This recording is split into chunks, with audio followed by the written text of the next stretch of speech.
Hey guys, we're back again on Armor this week. This time we're going to be looking at a more recent Tamiya release with their 1/35th scale Panzer I Ausf.B. Let's open it on up and take a look.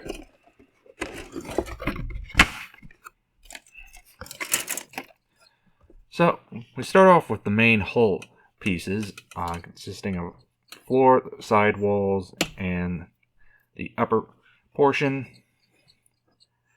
And hopefully this shows up properly on camera, but surface detail is very nice. No real noticeable issues with the molding. Everything's nice, sharp, and crisp. We also got a couple of tools on this sprue, but on that, not much else to say there. Continuing on, we've got now more of the detail parts to assemble out the hull, as well as the two machine guns, lights, and various other kit parts, base of the turret, as well as a commander figure with two different head options, which is a nice inclusion. We've got our variety of tools and various other little odds and end parts. All typical Tamiya quality at this point. I will also add, compared to the kit we looked at last week, no real ejector pin issues. Now, one thing I did notice, and I don't understand why they chose to do it this way, it seems like it's more of hassle than it would really be worth, is here on the tow cable. They chose to do it as three separate parts to assemble it together. How you're going to do that without a lot of really painful cleanup, I'm not sure. I think this would be one part it might be worth it just to bite the bullet and buy something aftermarket. We do have some polycaps for the wheels, which we will now move on to a double sprue containing all of our road wheels, sprockets, idlers, and all of our tracks. Now we do get them assembled in this multi-part function. Some of this will be easier to build than others. I do like the fact that we do get these larger sections for the upper and lower parts, but getting the curved parts is going to be where you're going to have the most difficulty, I believe. So it's doable, but be aware. We also still have a few other little suspension parts on this sprue as well. Again, very nice quality casting from Tamiya. Last up, we've got the rest of the upper hull and the turret. Again, nicely cast, very nice surface detailing. No real issues there. Last sprue is the lenses for the lights. I'm not going to open this. No real issues there. Now, we do get decals for a couple different tanks.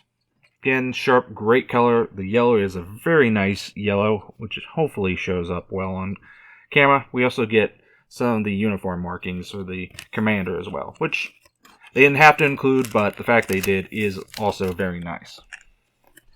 Now, the last part we have is this photo etch piece for the muffler cover. Very nice inclusion by Tamiya. They didn't have to, but it's another one of those little niceties to get. Now, moving on to instructions. Now, the first bit of documentation with the kit isn't actually a build. For the build, it's a historical guide as well as the paint key. I do like that Tamiya included this, as it does provide some important historical information for this tank, and should help you know which parts to use depending on the time period you build it. As something I did not know, these were still being used even up to the invasion of the Soviet Union, something which I had thought by that time they had all been basically retired as having reached pure obsolescence. So anyway, again, I do like the fact that they, here in the main instruction guide though, we are given the heads up that, hey, you need to pick out one of the three versions to build. And they do a fairly decent job of alerting you to this fact. But moving on, we start with the build-up of the hull, which is fairly straightforward. There are a couple little gotcha parts where you do need to make sure you're putting the correct parts on for the time period of the tank you're building.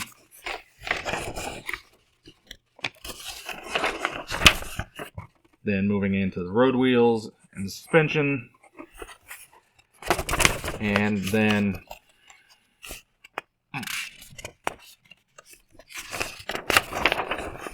obviously build up at the track. I would say this is where, if there's going to be any stumbling blocks beyond, using the wrong parts, it's going to be getting these done correctly, as that's going to be a bit of a pain. But once you get the lower hull done, you then move on to the upper hull, which is even more straightforward. Only real issue is going to be getting all the little parts assembled onto it. I do like that they did include a separate part as a bending guide for the muffler cover. Again, it's another little bit of, Tamiya didn't have to do something like that, but it's a nice inclusion all the same, and just adds to the quality of the part. And then obviously assembling the muffler, final little bits getting added on before moving on to the turret, and assembling the guns. Depending on if you're doing the hatch open or closed, I do question how much is going to be really visible. So how much detail work and the like you do on the inner portion is going to be up to you. But once you get everything sealed up, finish with the figure if you choose to use it, and you're done. So overall, what do I think? Now, I think Tamiya has done a lot right with this kit.